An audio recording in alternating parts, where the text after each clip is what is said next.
इस वीडियो में हम माइलो नाम के एक आदमी की स्टोरी सुनाएंगे जिसकी दिमागी हालत खराब होने की वजह से वो डॉक्टरों के एक एक्सपेरिमेंट का शिकार हुआ, जिससे उसकी दिमागी ताकत एक आम इंसान से कई गुना ज्यादा हो गई, जिससे वो किसी काम को भी सिर्फ सोच कर ही पूरा कर सकता था। लेकिन उसने अपनी किस ताकत का इस्तेमाल गलत कामों के लिए किया। तो जैसा कि हम जानते हैं कि गलत कामों का नतीजा गलत ही होता है, तो आइए वीडियो में देखते हैं कि आगे उसके साथ क्या हुआ। इस फिल्म की शुरुआत होती है माइलो नाम के एक आदमी से जिससे ऑटिज्म नाम की एक दिमागी बीमारी है। यहाँ माइलो एक लेडी पर नजर रखे हुए था और अपने दिमाग में कुछ कैलकुलेशन कर रहा था। इसके साथ ही वो अपने पास हो रही चीजों को भी नोटिस कर रहा था, जैसे कि एक पैसेंजर बस, सड़क किनारे पर बैठा एक आदमी, सड़क के बीचों बीच एक गड्ढा और तेज स्पीड से आती हुई साइकिल। इन सभी चीजों को ध्यान में रखते हुए माइलो ने सड़क को क्रॉस किया और अपनी जेब से एक पेंसिल निकालकर उसे मेल बॉक्स पर खड़ा कर दिया।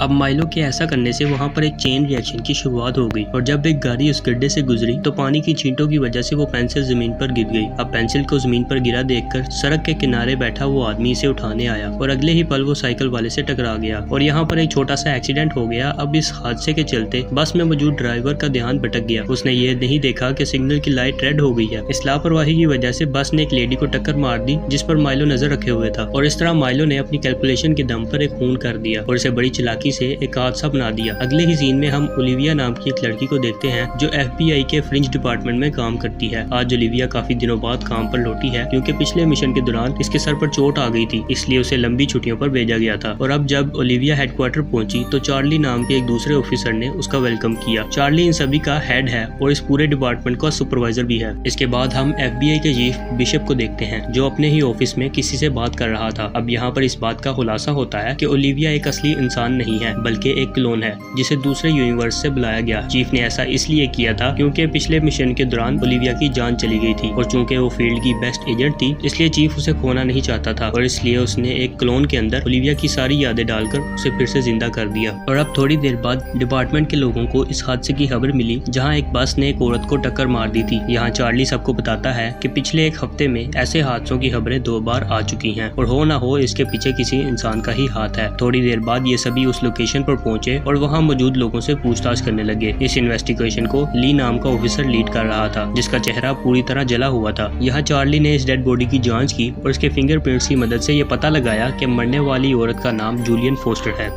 और वहीं दूसरी तरफ ओलिविया ने इस बस ड्राइवर से पूछताछ की जहां ड्राइवर ने उसे बताया कि उसके आज तक के करियर में उसने एक छोटे से जानवर को भी नहीं मारा और वो खुद भी हैरान है कि उससे इतनी बड़ी गलती कैसे हो गई। इधर जांच के दौरान ली को क्राइम सीन पर वो पेंसिल दिखाई दी जो उसे पूरी तरह हैरान कर गई और अब थोड़ी पूछताछ करने के बाद उसे पता चला कि सड़क किनारे बैठा आदमी इसी पेंसिल को उठाने गया था और इसी बीच वो साइकिल वाले से टकरा गया। ये सुनकर ली समझ गया कि सारे फसाद की जड़ ये पेंसिल है और इसी ने इस चेन रिएक्शन की शुरुआत की होगी जिसके चलते उस औरत की मौत हो गई। इसके बाद ये सभी लोग हेडक्वार्टर्स पहुंचे जहां ली और चार्ली पिछले हफ्तों में हुए हादसों के बीच कोई कनेक्शन ढूंढने लगे। अब पहले तो इन्हें इन हादसों में कोई कनेक्शन नहीं मिला, लेकिन जब ली ने ध्यान से देखा तो उसे इन फोटोज में वो पेंसिल कॉमन दिखाई दी जिससे उसका शक यकीन में बदल गया कि इन हादसों के बीच किसी इंसान का ही हाथ है। इसके बाद ली और चार्ली ने एस्ट्रिड नाम की एक लेडी को बुलाया जो इस फ्रिंज डिपार्टमेंट की मैथमेटिशियन है। यहाँ वो इन सबको बताती है कि ऐसे चेन रिएक्शन की शुरुआत करना और उससे अपने फेवर में इस्तेमाल करना एक इंसान के लिए इम्पॉसिबल है। लेकिन अभी वो कुछ और कहती तभी इन सब को एक और हादसे की खबर मिलती है। खबर मिलते ही ये सब फौरन उस लोकेशन पर पहुंचे जहां पर इन्होंने देखा कि इस बार इनका विक्टिम जिंदा बच गया है। अब पूछताछ करने के बाद ये पता चला कि छोटा सा कुत्ता बस के सामने आ गया था जिससे ये बस आउट ऑफ कंट्रोल हो गई।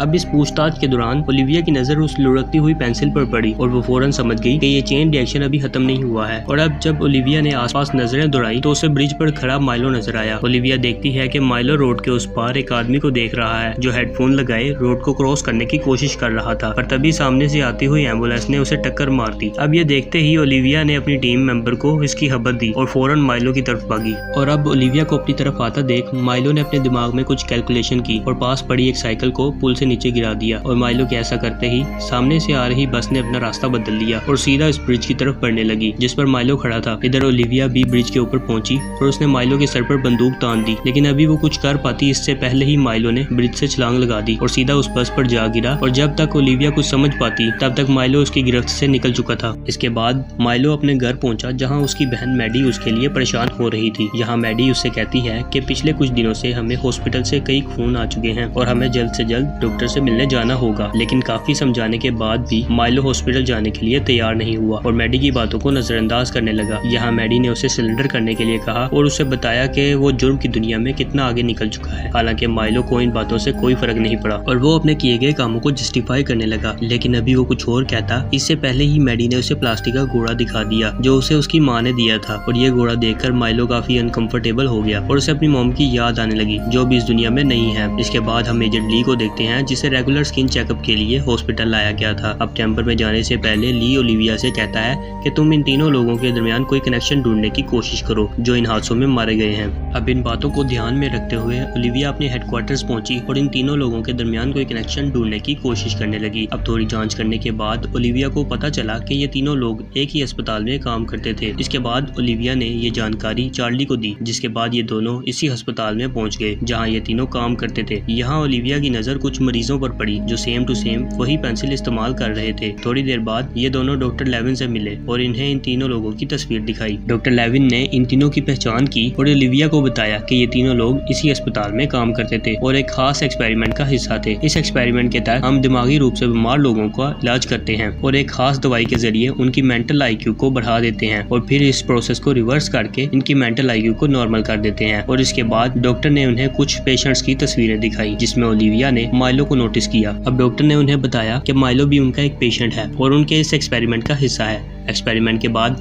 माइलो को उसकी बहन की निगरानी में घर भेजा गया और एक हफ्ते बाद दोबारा हॉस्पिटल आने को कहा ताकि एक्सपेरिमेंट को रिवर्स करके इसकी दिमागी हालत को नॉर्मल किया जा सके। और जब एक हफ्ते बाद हॉस्पिटल स्टाफ ने उसे फोन करके उसे हॉस्पिटल आने को कहा तो उसने साफ इनकार कर दिया और अपना फोन स्विच ऑफ कर लिया। अब माइलो की बहन का पता चलते ही ओलिविया और चार्ली ने उससे मिलने का फैसला कर लिया। अब ये दोनों हॉस्पिटल से बाहर आ गए लेकिन ये इस बात से अनजान थे कि माइलो इन पर नजर रखे हुए था और इनकी हर मूवमेंट को एनालाइज करके इनके अगले मूव्स को जानने की कोशिश कर रहा था। और अब थोड़ी देर बाद ओलिविया और चार्ली माइलो के घर पहुंचे जहां इनकी मुलाकात मैडी से हुई। तो इन्होंने मैडी से माइलो के बारे में पूछा तो मैडी ने इन्हें साफ इनकार कर दिया कि उसे माइलो के बारे में कुछ नहीं पता। अब यहाँ इन दोनों को इस पर शक हो गया था कि मैडी जरूर इनसे कुछ छुपा रही है। इसलिए ओलिविया ने उसे माइलो के किए गए मर्डर्स के बारे में बताया और उसे समझाया कि माइलो का आजाद घूमना कितना खतरनाक हो सकता है। इस बातचीत के दौरान जब चार्ली घर की तलाशी ले रहा था तब ओलिविया ने मैडी को अपनी बहन के बारे में बताया जो कि अब उस दुनिया में नहीं है। मैडी को ये सुनकर बहुत बुरा लगा क्योंकि कुछ महीनों पहले ही उसने अपनी माँ को खोया था। अब इस मिलते जुलते हालात ने मैडी के दिल में हमदर्दी भर दी और उसने ओलिविया को माइलो के बारे में कुछ जानकारी दी। इस एक्सपेरिमेंट के बाद उसका दिमाग बहुत ज्यादा तेज हो गया है और वो अपनी कैलकुलेशन की मदद से अपने आसपास हो रही घटनाओं की भविष्यवाणी कर सकता है। और इसकी कंसंट्रेशन को भंग करने के लिए उसे वो लकड़ी का घोड़ा दिखाना होगा जो हमें हमारी माँ ने दिया था। जिसके बाद मैडी ने उसे एक लिफाफा दिया जिसमें उस होटल का एड्रेस था जहाँ माइलो पिछले कुछ दिनों से रुका हुआ है। यहाँ मैडी ने ओलिविया से कहा कि अब वो ये घर छोड़कर जा रही है क्योंकि माइलो की हरकतों से वो तंग आ चुकी है। अब ये एड्रेस मिलते ही ओलिविया और चार्ली इस होटल की तरफ निकल गए जहाँ माइलो पिछले कुछ दिनों से छुपा हुआ था। वहीं अगले सीन में हम माइलो को देखते हैं जो होटल की खिड़की में खड़ा होकर कुछ कैलकुलेशन कर रहा है। वो अपने सामने मौजूद कंस्ट्रक्शन एरिया को देख रहा था जहां लो ऑक्सीजन लेवल का बोर्ड लगा हुआ था। दरअसल इस कंस्ट्रक्शन एरिया में धूल मिट्टी बहुत ज्यादा थी और यहाँ सांस लेने के लिए ऑक्सीजन पंप की जरूरत पड़ती थी। अब माइलो ने अपनी कैलकुलेशन के जरिए ओलिविया को जान से मारने का प्लान बनाया। माइलो का प्लान ये था कि वो ओलिविया को कंस्ट्रक्शन एरिया तक लाएगा और जब वो ऑक्सीजन ब्रेक लेगी तब वो सीमेंट की ब्लॉक को उस पर गिराकर उसे जान से मार देगा। अब माइलो के हिसाब से ओलिविया और चार्ली इस होटल तक पहुंचे जहां ओलिविया की नजर माइलो पर पड़ी जो सड़क के उस पार खड़ा होकर इनका इंतजार कर रहा था। अब ओलिविया को देखते ही माइलो इस कंस्ट्रक्शन एरिया की तरफ भागा और ये देखकर ओलिविया भी इसका पीछा करने लगी। और ओलिविया चूंकि एक क्लोन थी और दूसरे यूनिवर्स से आई थी और वो इस लो ऑक्सीजन लेवल के साइन बोर्ड को समझ नहीं पाई और सीधा ही इस कंस्ट्रक्शन एरिया में चली गई। और अब ओलिविया के ऐसा करते ही माइलो की सारी कैलकुलेशन गलत हो गई और जिन ब्लॉक्स के नीचे दबाकर वो ओलिविया को मारना चाहता था ओलिविया उनसे भी बच निकली और अपनी कैलकुलेशन को नाकाम होता देखकर वो हैरान हो गया और आखिरकार ओलिविया के हाथों पकड़ा गया और पर ठीक तरह से ऑक्सीजन ना मिलने की वजह से उसे सांस लेने में तकलीफ होने लगी और वो सीधा जमीन पर गिर गई। ये देखकर माइलो ने भागने की कोशिश की लेकिन लास्ट मूवमेंट पर चार्ली वहाँ पर आ गया। उसने माइलो के सर पर बंदूक तान दी और ओलिविया को ऑक्सीजन पंप देकर उसकी जान बचा ली। और सारी भागदौड़ के बाद चार्ली ने उससे पूछा पूछा कि तुम बगैर ऑक्सीजन पंप लिए उस एरिया में क्यों चली गई, जिस पर ओलिविया ने जवाब दिया कि माइलो को पकड़ने की जल्दी में उसका ध्यान साइन बोर्ड पर गया ही नहीं, बल्कि सच तो ये था कि ओलिविया उस साइन बोर्ड को देखकर भी समझ नहीं पाई क्योंकि ये साइन बोर्ड उसके लिए नया है। अब आखिरी सीन में हम माइलो को देखते हैं जो कि एक आइसोलेटेड चैम्बर के अंदर बंद था और एक सुपर कंप्यूटर से बातें कर रहा था। डॉक्टर्स ने उन्हें बताया कि माइलो का दिमाग इतना एडवांस हो चुका है कि इसकी सोच को समझ पाना किसी इंसान के बस की बात नहीं। अब ये जानकर मैडी को काफी दुख हुआ क्योंकि वो चाह कर भी अपने भाई की मदद नहीं कर सकती थी। अब जाने से पहले वो आखिरी बार माइलो से मिलने आई और उसके सामने वो घोड़ा रखकर वहाँ से चली गई। उम्मीद है आपको वीडियो अच्छी लगी होगी। अगर वीडियो अच्छी लगे तो वीडियो को लाइक कर दें और चैनल को सब्सक्राइब कर दें। मिलते हैं अगली वीडियो में।